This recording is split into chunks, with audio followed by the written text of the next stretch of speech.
Texte en cours. Texte en cours. Les bulles sonores de Texte en cours. 40 minutes d'enregistrement pour faire connaissance avec des paroles inédites et des écritures d'aujourd'hui. 5 bulles sonores pour 5 textes et qui les a écrits. L'extrait d'une pièce, un portrait, une discussion avec un auteur, une autrice, une traductrice. À l'origine de ces podcasts préparés avec tendresse, une pandémie, un second confinement qui ne nous empêche pas de vous faire entendre la sélection de Texte en cours 2020. L'esprit du festival reste le même. Des écritures émergentes, des cultures francophones, des extraits d'œuvres encore en cours. Le regard de jeunes artistes, leur façon de prendre la parole, de s'inscrire dans le monde comme il va. Bienvenue dans les bulles sonores.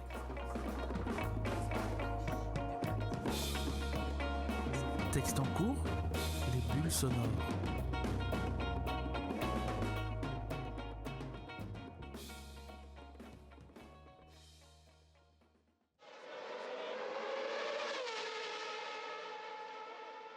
Aujourd'hui, première bulle du festival Texte en cours 2020. On part dans la vitesse, on entend les héros des circuits de F1, on assiste à des bouts d'existence de Pauline. C'est Ayrton, de Pauline Picot.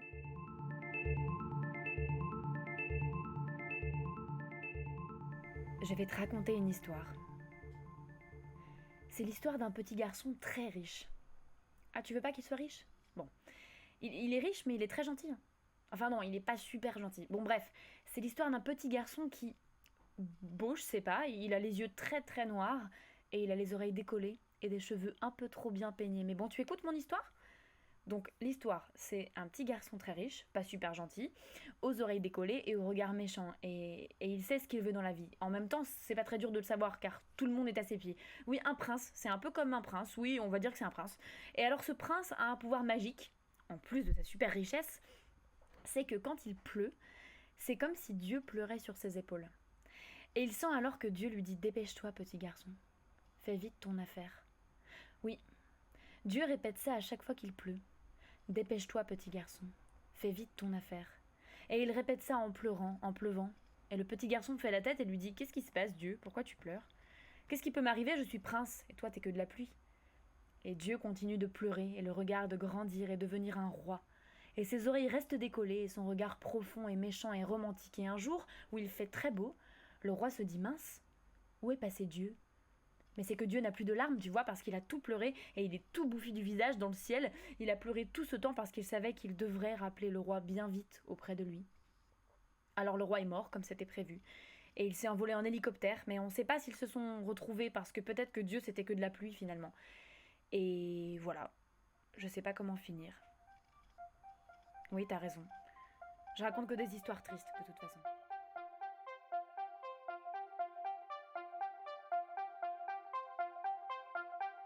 C'était Pauline Picot.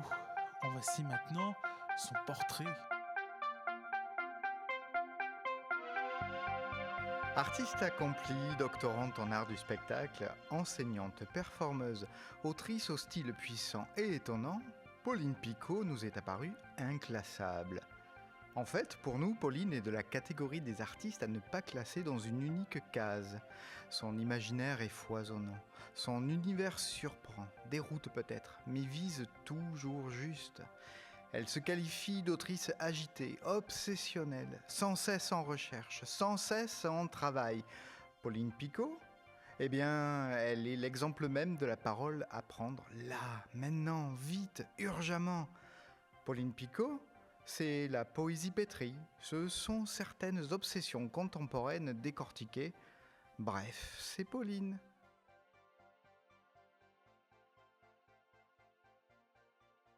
Extrait du texte de Pauline Picot, Ayrton, l'histoire de Pauline, jeune femme de 28 ans, qui ne quitte plus son casque jaune à bande bleue en hommage à Ayrton Senna, champion de Formule 1, décédé en 1994 sur le circuit d'Imola en Italie. 2 parcours de solitude qui s'écrivent en écho comme dans un miroir éclaté.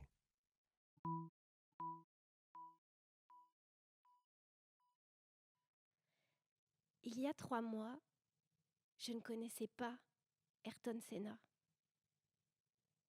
Il y a 3 mois, je n'avais jamais entendu le nom Ayrton Senna. Il y a 3 mois, les 2 mots Ayrton et Senna ne signifiaient rien pour moi, n'étaient chargés d'aucune intensité, d'aucune vérité, d'aucun secret. J'entendais alors accidentellement des syllabes vides, creuses, chargées de rien, juste des sons à mon oreille. Je ne l'ai jamais vu courir. Je ne l'ai jamais vu mourir. Je n'ai rien vu en direct. Je n'ai vu que des images, je n'ai lu que des textes. Je n'ai jamais touché sa combinaison. Je n'ai jamais touché sa main. Je ne suis jamais allée à un Grand Prix. Je ne sais pas conduire, je n'ai pas le permis. Je ne suis jamais montée dans une Formule 1. Je ne suis même jamais montée dans un kart. Je n'ai jamais piloté une machine, même à 2 roues. Je n'étais pas à Interlagos, à hurler, pleurer, mourir de bonheur dans la foule, et me sentant la foule, et sentant la foule en moi. En 1991, j'avais 1 an. Je n'étais pas à Imola, abasourdie, les jambes fauchées, la bouche en trou noir béant sur ma ruine intérieure. En 1994, j'avais 4 ans. Mes parents n'aiment pas la Formule 1. Je n'aime pas la Formule 1. La Formule 1 est pratiquée globalement par des hommes. La Formule 1 est pratiquée globalement par des hommes riches qui tournent infiniment en rond en brûlant de l'essence pendant que la planète fond. La Formule 1 est pratiquée globalement par des hommes sandwich, mais en plus chic, recouverts de marques Marlboro Honda National et sanglés dans des petites boîtes et lancés à toute vitesse jusqu'à la folie. La Formule 1 est pratiquée globalement par des hommes sandwich que l'on peut acheter, réserver, transférer et retenir contre leur gré dans leur box. Je ne suis jamais allée au Brésil. Je ne connais pas ce pays. Je ne parle pas portugais. Je ne suis pas un homme. Je ne suis pas riche. La Formule 1 est un concours de virilité. Je n'aime pas la virilité. Je n'étais pas à Estoril en 1985 à boire la pluie en riant à la santé de sa toute première victoire. Mes parents n'avaient même pas encore fabriqué leur premier enfant. Je n'ai jamais touché la main d'Ayrton Senna, son dos ou ses cheveux. Je n'étais pas à Suzuka en 1988. Mes parents n'avaient même pas encore eu l'idée de me fabriquer. Je n'ai jamais travaillé avec Ayrton Senna, côtoyé Ayrton Senna ou obtenu un autographe de lui. Je n'ai pas prévu de passer mon permis. Je ne regarde pas de Grand Prix, je ne regarde pas la télé. Je n'ai jamais entendu la voix d'Ayrton Senna autrement que filtrée à travers un appareil. Je n'ai jamais discuté avec Ayrton Senna, ri avec Ayrton Senna, entendu Ayrton Senna crier. Je n'ai jamais passé le week-end chez lui dans sa villa. Je n'ai jamais entraîné physiquement et mentalement. Je n'ai jamais couru contre lui. Je n'ai jamais embrassé.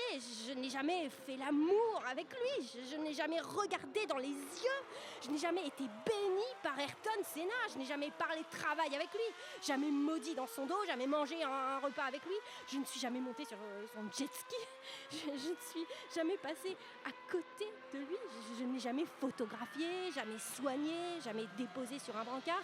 Je ne me suis jamais reçu ses postillons sur le visage. Je n'ai jamais été dans la même pièce que lui. Je n'ai jamais marché à côté de lui. Je ne lui ai jamais serré la main. Je n'ai jamais senti son odeur. Je ne connais pas Ayrton Senna. Pauline enfile le casque jaune à bandes vertes et bleues d'Ayrton Senna. 1er mai 1994, Imola.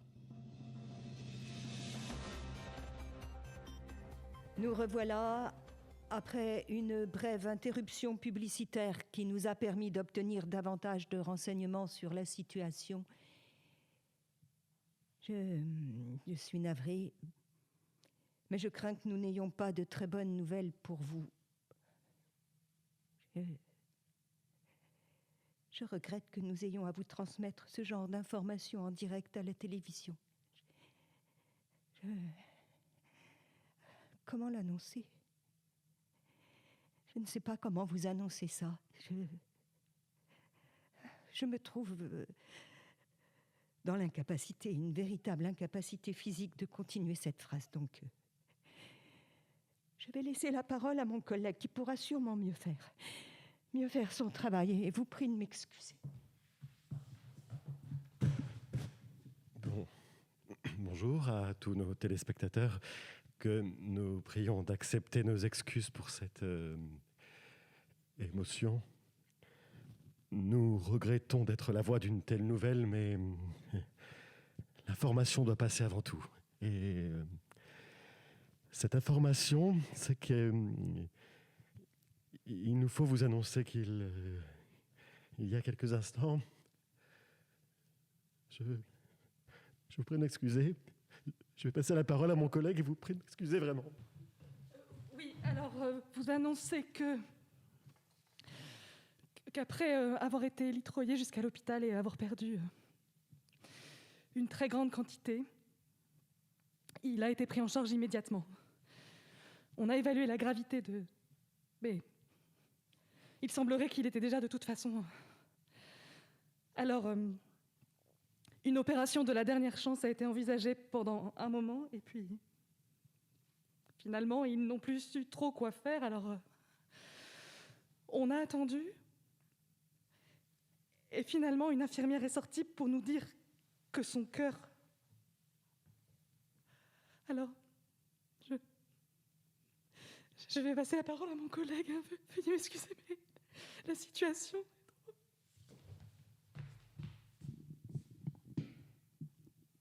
Que son cœur...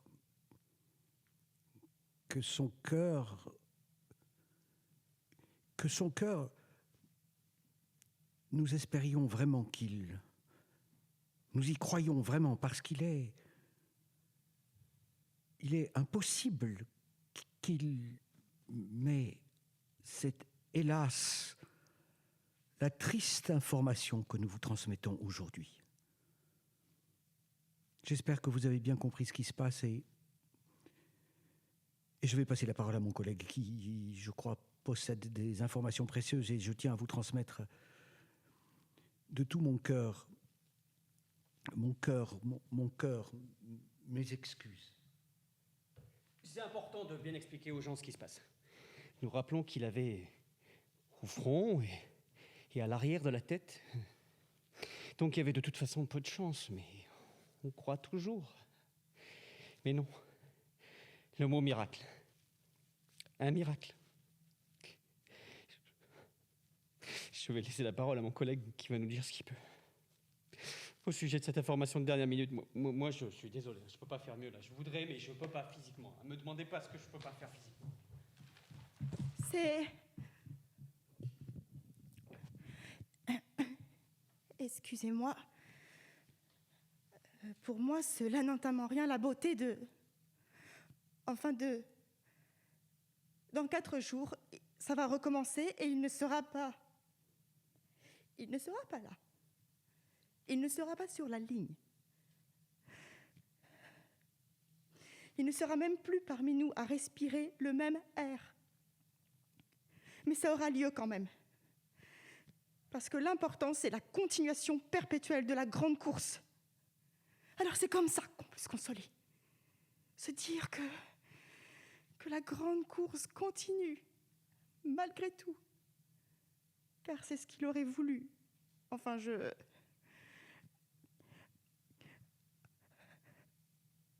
il n'aurait pas voulu que ça se passe comme ça. Mais il voudrait, je crois, que ça continue à courir. Enfin, je crois... Je dis peut-être n'importe quoi.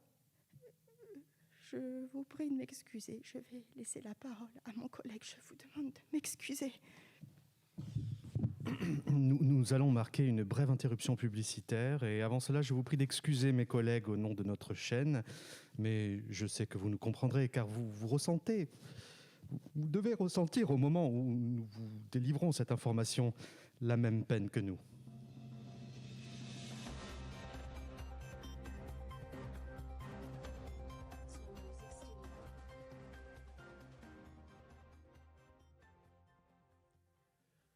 Petit déjeuner. Papa et maman sont assis l'un en face de l'autre à une table et discutent.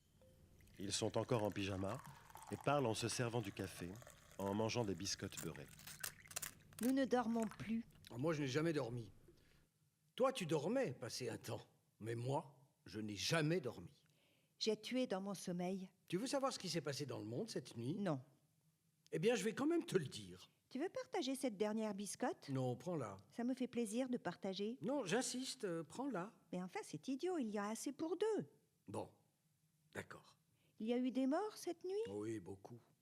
J'ai la liste sous les yeux. Il y a trop de confiture. Il n'y a pas assez de confiture. Des nouvelles du front? Lequel? Tous les fronts? Ah, tout était calme ce matin quand j'ai ouvert la fenêtre. Nous rouvrirons dans 1 heure. Pauline entre dans la cuisine. Elle est pieds nus, en chemise de nuit, et porte sur la tête le casque jaune à bandes vertes et bleues d'Ayrton Senna. La visière du casque est baissée. Elle s'assied à la table du petit déjeuner, où un couvert était dressé pour elle. Tu as bien dormi? Elle ne dort pas bien. Ne dis pas ça. Tu as fait de beaux rêves? Elle ne fait pas de beaux rêves. Ne dis pas ça.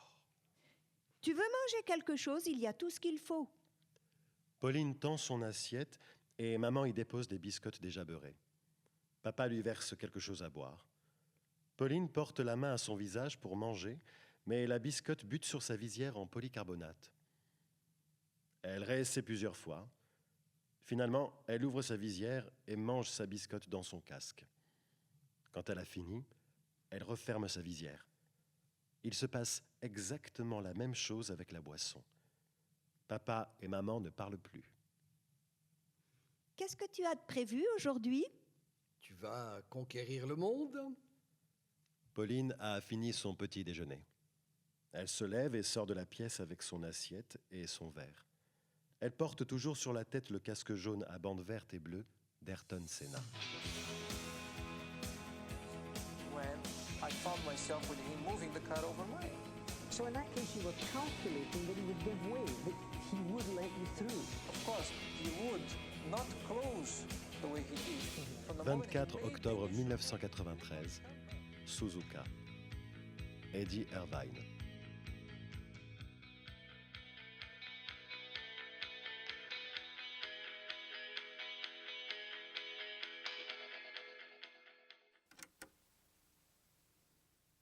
J'étais assis sur une chaise, la combinaison à moitié tombée, recuit dans le jus de la course. Pour tout dire, je ne pensais à rien. J'étais plutôt content de ma performance. J'avais le corps vidé, la tête creuse, j'étais drainé comme un fruit sec. J'attendais ma conférence de presse. Le sourire en cintre sur mes lèvres ne se décrochait pas. 6e pour un début, ce n'est pas mal. Franchement, pas si mal, hein. Franchement. Pas si mal, non? J'étais là. Je me souviens plus vraiment en fait de ce que j'attendais ou si même j'attendais quelque chose d'autre que ce qui est arrivé. Je me souviens juste qu'à un moment, je l'ai vu.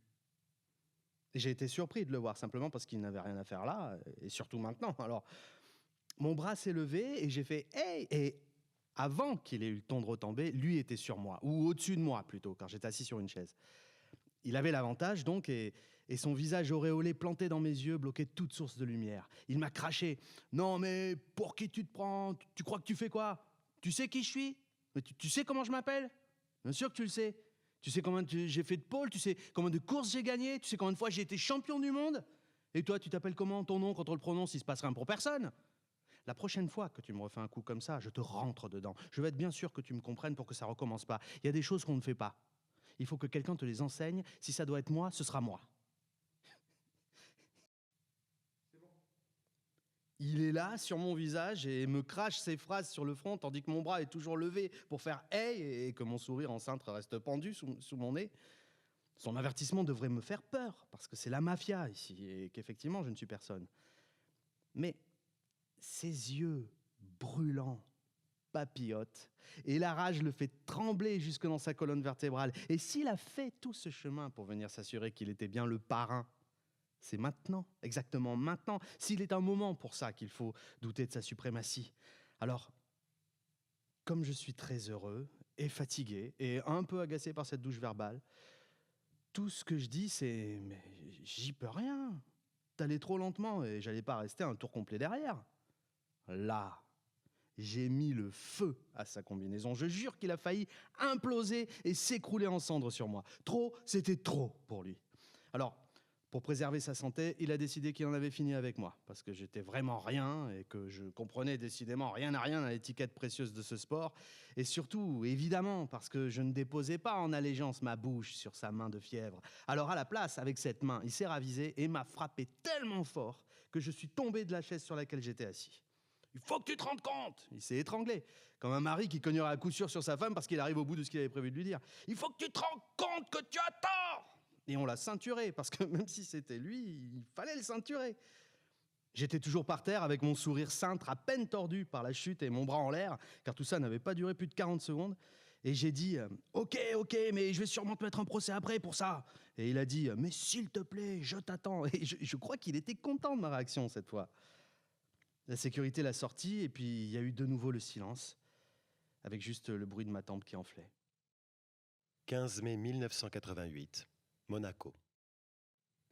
Il faut juste s'assurer que tout soit tout le temps, mais vraiment tout le temps parfait. Comme si le client entrait toujours pour la toute première fois dans les lieux, et que chaque nouvelle vision immaculée non seulement lui ôtait la pensée que quelqu'un d'autre que lui ait pu un jour séjourner ici, mais même provoquer l'amnésie que lui-même soit actuellement en train d'y séjourner. Et en même temps faire comme si vous n'étiez jamais venu, que vous n'aviez jamais rien touché et que vous n'existiez pas. Normalement, je ne travaille pas le dimanche. Mais grand week-end, donc tout le monde sur le pont. Donc Houston m'a personnellement chargé de m'occuper de son appartement. Ils me font confiance car je n'ai jamais fait d'histoire. J'avais embauché à 18h, et quand j'ai poussé la porte de l'appartement pour réussir ce tour de magie, c'était 22h. Il devait rentrer tard d'une grande fête. J'ai ouvert la porte, tout était éteint.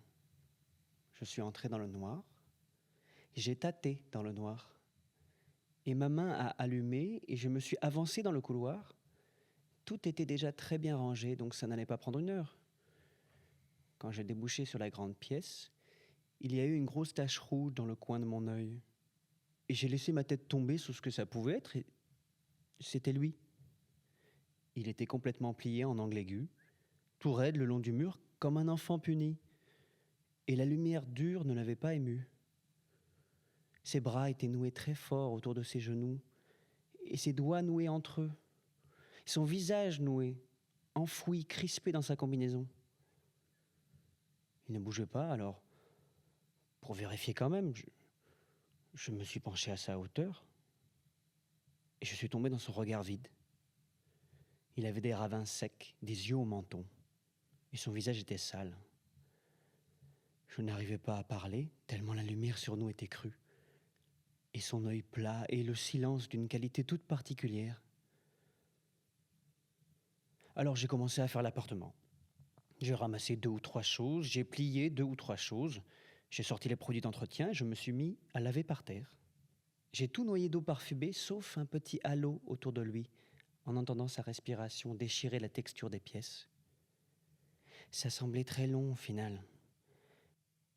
Je ne savais pas depuis combien de temps il était assis là. Je ne savais même pas ce qui s'était passé. Mais s'il avait pu, depuis le circuit, venir s'asseoir ici par terre, c'est que les choses n'avaient pas dû être si graves. Alors pourquoi cette prostration ? Il était toujours là, tout rouge, dans son auréole blanche, et je passais maintenant la serpillière quand la sonnerie du téléphone nous a jetés brutalement dans le même son. Et son regard est revenu. Ça sonnait, il m'adressait maintenant très précisément un œil noir, mais un peu fléchissant, et tout à coup, je l'ai senti comme à ma merci. Alors j'ai décroché. Peut-être, sûrement pour me sentir vraiment au plus aigu de ce moment tout particulier que j'étais en train de vivre. Et là, j'ai parlé avec des gens importants, aux abois, qui mouraient de savoir qui j'étais et pourquoi j'étais providentiellement là, et où il se trouvait, s'il allait bien, s'il était reposé, et s'il avait mangé quelque chose, et s'il avait pris un bain, et si je m'étais occupé de lui, et s'il comptait descendre dîner. Mais s'il ne comptait pas le faire, ce n'était pas grave. On passerait le chercher le lendemain matin après le petit déjeuner qu'il devait prendre copieux, pour retrouver des forces, et que personne n'était fâché, mais qu'il ne fallait surtout pas que lui soit fâché contre lui-même. Car une sortie de piste, ça pouvait arriver à tout le monde, et qu'il n'en était qu'au début d'une longue carrière brillante, et qu'il ne pouvait pas tout avoir dès maintenant, qu'il fallait respecter les consignes, et que si on lui avait dit de ralentir, ceux qui en pouvaient le reconnaître avaient causé l'accident, c'était parce qu'il allait tellement vite qu'il cassait la course, et que c'étaient les absurdes, mais essentielles considérations de ce sport si particulier qu'il devait embrasser sans jugement, et qu'il fallait maintenant qu'il vienne au téléphone dire comment il se sentait, que tout le monde voulait l'entendre, entendre sa voix, entendre que lui non plus n'était pas fâché, et que tout irait mieux demain, et qu'il ne ferait pas l'enfant. J'ai écouté longtemps, avec dans une main la voix de ces gens importants aux abois, et dans mon autre main la serpillière qui goûtait régulièrement en faisant ploc sur le sol mou. Il pouvait tout à fait entendre les voix grésillantes qui fuitaient de ma joue, mais m'ayant rejeté de loin dans le camp de l'ennemi, il avait refermé son corps autour de sa grande blessure, et s'était de nouveau absenté en lui. Alors j'ai assuré et assuré et assuré que tout allait bien, qu'il allait descendre au dîner, que oui. Et j'étais déçu de moi-même, et je trouvais le temps long, et je voyais plus bien comment je pouvais m'inscrire dans cette histoire, alors j'ai raccroché. Comme il bougeait toujours pas, je suis sorti doucement, et j'ai éteint la lumière.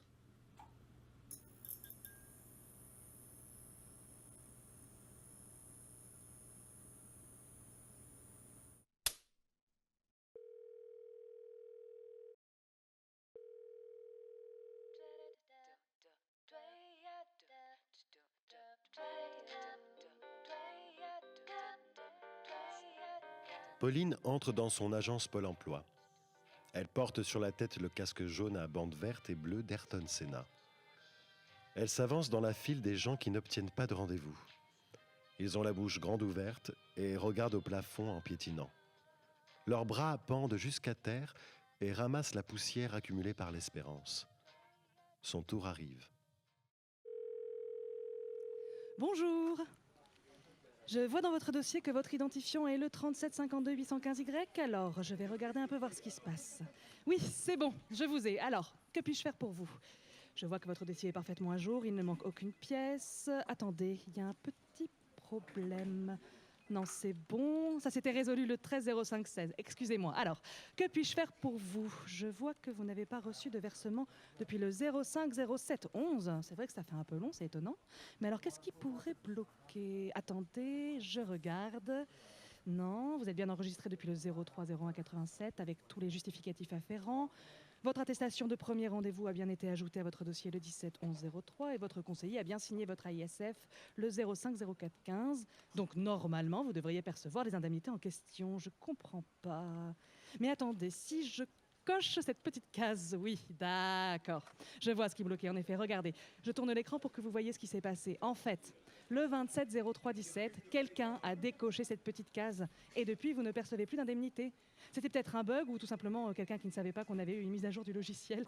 C'est toujours un petit peu compliqué avec ces mises à jour. Tout le monde n'est pas toujours au courant. Mais voilà, normalement, vos indemnités devraient être versées d'ici le 12-05-22. Je dis bien normalement, car je ne peux pas le garantir. Il faut attendre 24 heures pour voir si la manipulation que j'ai faite sera bien effective. Et d'ici là, je vous demanderai de ne pas rappeler nos services pour ne pas occuper la ligne inutilement. Mais d'ici 24 heures, si la manipulation n'a pas fonctionné, vous recevrez un code sur votre téléphone qu'il faudra entrer dans votre espace personnel pour redéclencher l'opération. Et normalement, je dis bien normalement, la situation devrait se débloquer. Sinon, il faudra revenir ici ou repasser par la plateforme téléphonique pour obtenir un rendez-vous directement avec le service indemnisation qu'il s'occupe directement de votre dossier. Mais l'attente est longue. Le prochain créneau, attendez, je regarde, est le 31-05-25. Bon, cela dit, ça vaut mieux de s'inscrire dès maintenant, hein, comme ça vous êtes sûr d'être pris en charge. Mais bon, normalement, je dis bien normalement, ce que j'ai fait avec la petite case, là, ça devrait fonctionner. Donc je vais de toute façon écrire sur un post-it que je l'ai fait et l'ajouter à votre dossier. Comme ça, si votre conseiller part en congé pour quelque raison que ce soit, la personne qui le reprendra comprendra que vous avez bien droit à vos indemnités à partir du 25-04-21. Alors, où ai-je mis les post-it ? Ah, les voilà. Donc, j'écris que j'ai bien coché la case et normalement, je dis bien normalement, tout devrait être en règle. Attendez, juste un petit instant. Vous aviez bien soumis via votre espace personnel les attestations d'excellence fournies par vos derniers employeurs, car c'est ça qui peut bloquer aussi. Ah non, c'est bon, je les vois. Elles n'apparaissaient plus, je ne sais pas pourquoi. Bon, Bon, eh bien voilà, je crois que tout est en règle. N'hésitez pas à revenir si quelque chose n'allait pas, mais je crois que tout est OK. Il suffit de suivre pas à pas la procédure que je vous ai indiquée, surtout sans rien faire d'autre, car cela pourrait perturber la mise à jour du dossier. Mais soyez patiente, vos indemnités vont bien tomber normalement, je dis bien normalement, à partir du 13/06/22. Il ne me reste plus qu'à vous souhaiter une bonne journée. Personne suivante, s'il vous plaît.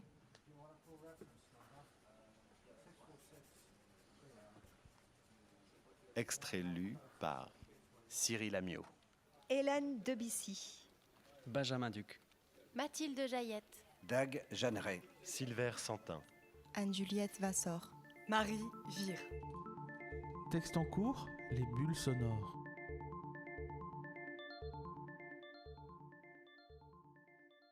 Bonjour, c'est Texte en cours en numérique. Aujourd'hui, Tech est en conversation enregistrée via Skype avec Pauline Picot, autrice de la pièce Ayrton.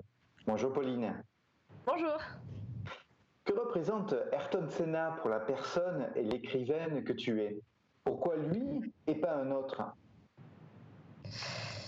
Alors, vaste question. Pourquoi lui et pas un autre? D'abord, quand même, je voudrais juste préciser que le texte Ayrton, c'est pas un texte sur Senna, c'est pas un biopic, c'est pas une biographie, voilà, c'est pas une forme comme peuvent en faire, comme vont en faire d'ailleurs, comme va en faire Netflix par exemple, qui va y arriver bien mieux que moi, je pense. Mais c'est plutôt un texte sur l'incorporation d'une figure, d'une idole, d'une icône, une incorporation intime par moi. Voilà, donc... Et du coup, pourquoi Senna? Parce que c'est ta question. C'est parce que j'y ai vu plusieurs échos en fait avec moi et plusieurs points de rencontre et plusieurs points de disjonction au contraire extrêmes. Et les points de rencontre, c'est parce que donc c'était un pilote de Formule 1 qui est décédé en 94. Donc en 94, j'avais 4 ans, donc je m'en foutais un petit peu puisque moi j'étais en train de jouer sur un tapis a priori. Mais aujourd'hui, quand j'ai rencontré, tu vois, je dis ça. Donc quand je l'ai rencontré il y a à peu près 1 an et demi, 2 ans, en fait, ce qui m'a frappé, c'était son très grand sérieux dans une espèce de monde un peu bling bling de la F1 où c'était un peu de bon ton, d'être dans une espèce de superficialité. Lui, il avait quelque chose de très très sérieux, de très taciturne aussi. Il n'avait pas beaucoup d'amis et donc cette espèce de dévouement absolu à sa tâche, ça m'a un petit peu modestement fait écho à moi dans mon tunnel de doctorante et dans mon rapport au travail, qui est un rapport extrêmement sérieux. Et du coup, il y a ça. Et puis, cette solitude aussi, qui est la solitude du doctorant. La solitude, justement, comme si le doctorant était un coureur de fond, alors que le pilote de F1, lui, cherche la vitesse. Et puis, enfin, je pourrais donner plein de points de jonction, mais 2 autres points de jonction importants. Le premier, c'était que Senna, en fait, il y a cette idée d'abord qu'il était très croyant, mais du coup pas dans un rapport à la religion au sens du clergé, de l'institution, mais plutôt dans un rapport mystique à Dieu, avec quelque chose d'assez narcissique en fait, hein, comme ça me fait penser à Nijinsky, tu sais, le danseur qui se disait le fou de Dieu. Donc il y a quelque chose d'hyper narcissique et qui est très beau parce que c'est entre le mystique et le pathologique, et moi j'adore cette zone de frontière, je suis carrément dedans. Et donc moi j'ai ce rapport aussi là un petit peu au divin, à Dieu, au sacré, donc je me suis reconnue là-dedans. Et enfin, comme peut-être mon rythme de parole l'aura laissé suggérer, la vitesse. Le fait que Senna, voilà, c'était un pilote de F1, donc il y a cette obsession de la vitesse, et voilà, d'aller de plus en plus vite, toujours plus vite, et en même temps, paradoxalement, en tournant en rond pour aller nulle part. Et donc, quand j'ai découvert cette figure, je me suis posé des questions sur notre obsession d'aller vite, notre obsession de l'objectif, de la performance, au sens du résultat. Et voilà, ça m'a fait un écho très fort avec ma propre vie, en fait, mon propre parcours. Voilà. Un des personnages féminins de ta pièce s'appelle Pauline. Ce personnage a ton prénom, Pauline Picot. Alors Pauline, est-ce toi? Et si c'est toi, quels sont les enjeux d'une œuvre autobiographique mettant en parallèle sur scène des gens qui ont existé ou qui vivent encore? Par exemple Senna, Alain Prost, Rubens Barrichello, Eddie Irvine, etc. Il y a beaucoup de personnages. Ouais, alors oui, alors le truc c'est que c'est moi et pas tout à fait moi. Ce qui m'intéresse c'est que d'ailleurs quand ça m'arrive pas tous les jours de parler du texte et des performances que je fais autour, mais quand j'en parle je dis elle vraiment parce que c'est un personnage à part entière pour moi. Mais c'était cette espèce de personnage de Pauline avec son casque, de Pauline casquée, et donc c'est plus tout à fait moi parce que moi je vis sans casque tous les jours, voilà. Et donc ce casque en fait ça crée cette espèce de relique ou de petits une espèce de relique qu'elle porte sur la tête, ça crée déjà le personnage. Mais oui, c'est moi au départ. C'est clair que le texte est extrêmement collé à moi puisque le texte il est sur ce processus de dévoration et d'incorporation d'une figure d'idole par la figure de la fan en fait. Donc j'assume complètement ce personnage de fan. Et en même temps, c'est pas tout à fait moi. Et du coup, le fait de mettre en dialogue avec des personnes qui ont vraiment existé, d'abord, c'est le fantasme ultime du fan, que de se glisser dans l'univers de l'idole et de s'y immiscer. Et en même temps, comme tu l'auras remarqué, dans le texte, il n'y a pas il y a pas de jonction, en fait, entre mon univers personnel très solitaire de cette Pauline casquée et l'univers de la période de Sénat. Donc, c'est en fait, finalement, ça pourra jamais arriver, finalement, cette vraie rencontre entre les deux univers. Et c'est là aussi le tragique du fan qui sera toujours séparé de l'idole, quoi. Et en même temps, le théâtre en fait assouvit le fantasme de pouvoir mettre en présence des gens qui ne sont pas en présence ou qui ne seront jamais en présence. Voilà. Tu l'as dit à propos du casque, revenons-en. Alors dans ta pièce, ce personnage, Pauline, porte en toute occasion un casque. Elle le porte quand elle va à Pôle emploi, elle l'a autour de la tête quand elle est dans sa famille. Ce casque est une réplique de ceux qui appartenaient à Ayrton Senna. Tu as donc même décidé de le faire fabriquer. Qu'est-ce que ça révèle du personnage de Pauline? Tu en as un petit peu parlé. Porter un casque de pilote de F1, et comment l'idée de ce casque est-elle venue? Alors du coup, le fait de porter un casque au quotidien, par ça, je voulais d'abord exprimer bien sûr le fait d'être absolument fan de quelqu'un, de s'incorporer une idole. Ça passe par la possession d'objets, d'objets. C'est presque un rituel en fait que de s'approprier la trace de l'idole en revêtant en fait des symboles et des gris-gris qui ont un lien avec l'idole. Donc il y a cette première chose. Mais surtout pour moi, c'était un moyen d'exprimer un certain rapport au monde extérieur, puisque un casque c'est une manière d'abord de se protéger du monde extérieur. Il y a ce côté ouaté, il y a la visière qu'on peut baisser, on peut vraiment couper le contact avec l'extérieur, et en même temps donc il y a se protéger, et en même temps il y a cette idée pour moi du casque qui est assez guerrière.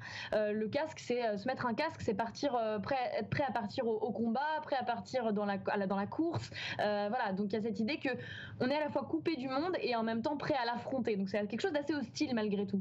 Mais dans le texte, ce qui m'intéresse, c'est que personne ne remarque ce casque en fait.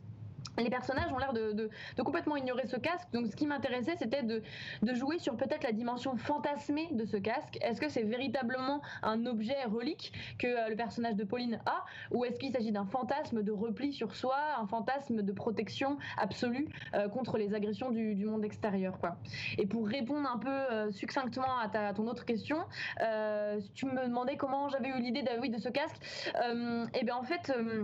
alors ça va paraître justement un peu lyrico-mystique, mais après avoir découvert la figure d'Ayrton Senna, j'étais allongée sur le tapis de ma chambre et dans une posture un peu accidentée d'ailleurs, parce que j'étais allongée comme ça dans une posture un peu étrange avec les bras et les jambes un peu partout, et ça me fait penser à l'accident de Senna, qui lui par contre était très très droit, allongé par terre très très droit, et du coup j'ai eu la vision très claire, vision au sens de visualisation dans ma tête, de moi avec le casque en train de me jeter contre un mur à toute vitesse. Un peu une réplique de ce que Senna a vécu dans sa voiture, mais du coup avec cette espèce d'absurdité et ridicule un peu de le faire à pied à 1,3 km/h en courant. Donc il y aurait quelque chose de tragique et en même temps un peu ridicule, sachant que quand même je précise que j'ai eu un accident quand j'étais très petite. J'ai eu un choc à la tête, j'ai eu une fracture du crâne à la tête. Donc il y a aussi cet aspect, les fans vous diront toujours qu'ils sont nés le même mois que leur idole, ou qu'ils ont eu le même accident, ou qu'ils font le même régime sans gluten. Voilà, donc moi c'est l'accident en fait. Ton travail d'écriture sur la pièce s'accompagne de toute une série de performances visibles sur YouTube. Peux-tu nous en parler ? Ouais, bien sûr. D'abord, j'ai commencé. Quand j'ai écrit ce texte, en fait, ce texte, pour moi, il fait écho à un autre texte que j'ai écrit et qui a été publié en 2014 aux éditions Quartet, Yann, un texte sur Ian Curtis, le chanteur de Joy Division. Donc, c'était une figure aussi iconique, une idole.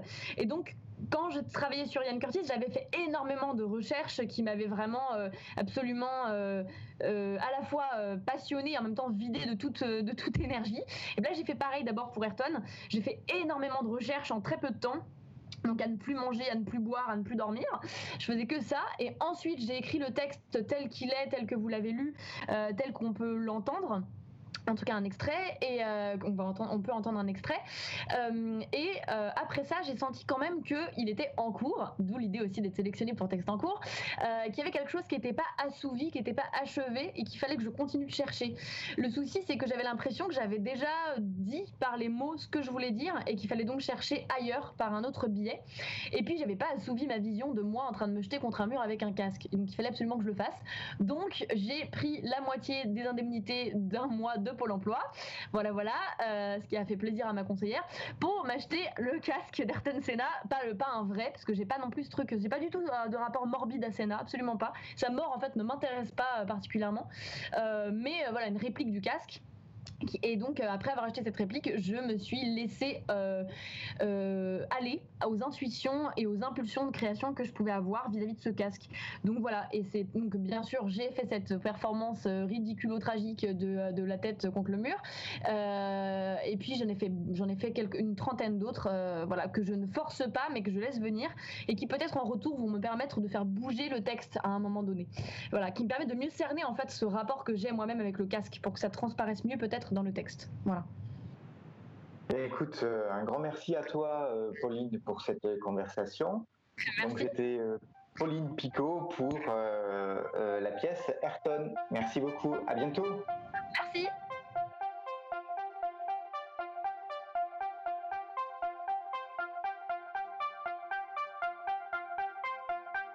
C'était Pauline Picot et son texte Ayrton dans Les bulles sonores de Texte en cours, édition 2020. Une initiative de l'équipe de Texte en cours, Lionel Navarro, Sylvain Santin, Gabriel Bail. Merci à l'équipe de Salut Internet à la technique, réalisation et montage, Cristobal Desconnet et Adrien Rennes. Merci à l'équipe de lecture, Cyril Amiot, Hélène Debussy, Benjamin Duc, Mathilde Jaillette, Dag Jeanneret, Sylvain Santin, Anne-Juliette Vassor et Marie Vire. Merci à la maison Antoine Vitesse et à Five Tons. Merci à la ville de Montpellier et à Montpellier Méditerranée Métropole pour leur soutien. Et merci à Bella Xoupon et la Baignoire, ainsi qu'à Gildas Milin et Mustapha Twin de l'ANSA de Montpellier et Émilie Chomel du Hangar Théâtre pour leur accompagnement dans l'enregistrement de ces bulles.